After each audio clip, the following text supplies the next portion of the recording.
Okay, magandang araw mga kasagar. Welcome to my vlog. Isa na mga Honda Click ang nakabitan natin. Pero bagong lahat, shoutout ko muna si Sir Mario Alegre ng Lucena City.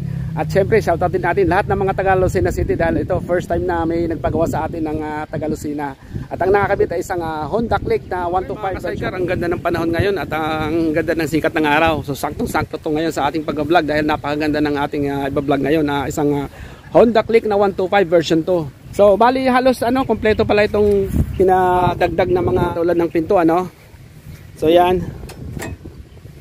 At nagpalagay din si sir ng rito rubber matting at may free na ito na dalawang mudguard dito sa harap at saka dito naman sa likod.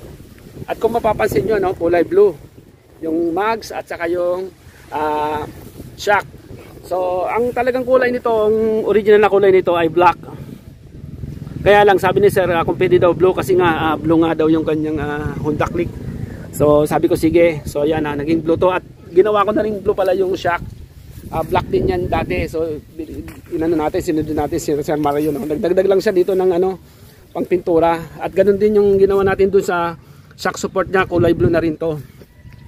At yun nga para na talagang magandang kombinasyon nga dahil nga ito black blue yung Honda Click, ganun din yung sidecar. So napagandang kombinasyon ng ganitong kulay dahil kung anong kulay ng motor, yun din ang naging kulay ng sidecar. Shoutout ka pala si Sir Albert ng Santa Maria, Bulacan dahil yun yung kulay ng niya may green.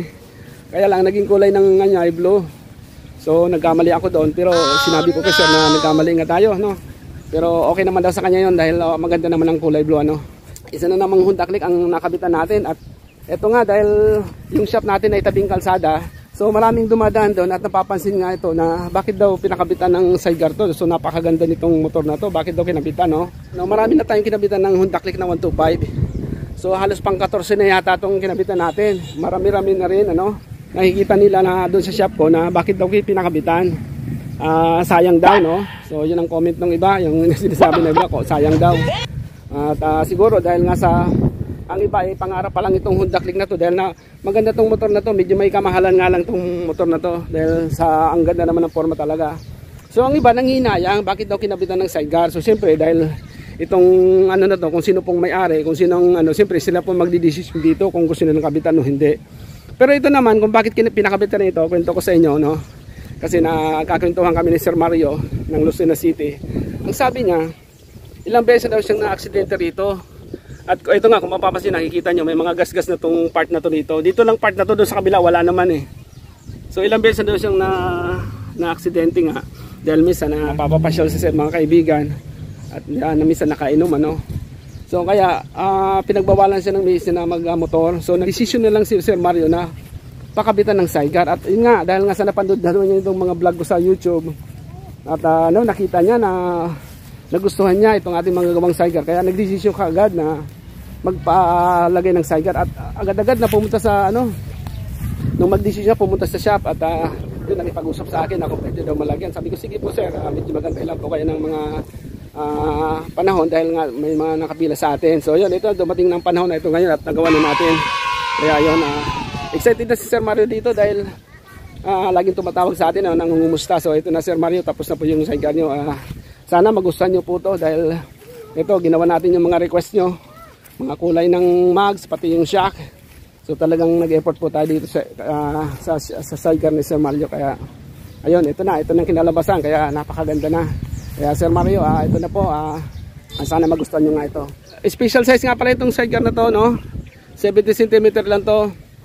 Dahil sabi ni Sir, ang isasakay lang daw niya kadalasan dito mga apo niya o kaya misis niya. Kaya gusto niya ganitong sidecar, medyo maliit ng konti doon sa standard size natin. Kaya nagbagay naman dahil itong sidecar natin kahit anong namang size talagang babagay sa kahit anong motor na katulad nga nito na Honda Click na 125 So sa mga nagsasabi na sayang, hindi naman po kasi marami na tayong nakakabitan ng Honda Click at hanggang ngayon okay pa naman yung lalo yung mga version 1 dati. May mga 150 pa tayo na kinabitan ay ilang taon na yun, okay naman. Kung mga patag lang naman, okay lang naman nakargahan to kahit hanggang 5 katao, kaya to 4 kaya po to dahil kung patag lang naman. So nagiging forsado lang ito pag mga may akyatin. Kaya pag may mga akyatin dapat bawasan naman ng pasayro o bigat ng isasakay dito sa sidecar na to. So hanggang dito na lang tayo mga sakay, ano? At kung bago pa lang kayo sa aking YouTube channel, paki-like at saka subscribe naman. At pindutin niyo rin ang notification bell para updated kayo sa aking mga susunod na mga videos na katulad na nito na. At sa mga nakapanood naman, kung pwede i-share niyo na lang ito, no? Lalo na sa mga may kaibigan kayo na naghahanap ng mga ganitong klaseng sidecar, no? Lalo na sa mga ganitong Matic o anumang klaseng motor ay pwede natin kabitan ng sidecar. So hanggang dito na lang tayo, no? Maraming salamat. Ayan mga ka-sidecar, ready na silang umalis. At meron na tayong model sa Lucena City at saka sa Lucban pala. Lucban Quezon Lucban Quezon din ang nila. Okay sir, maraming salamat.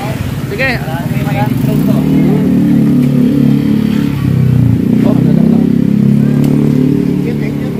Okay. Maraming salamat sa ulitin. Okay sir, maraming salamat ulit. Okay, salamat. Okay. Sige. Thank you. Ingat kayo.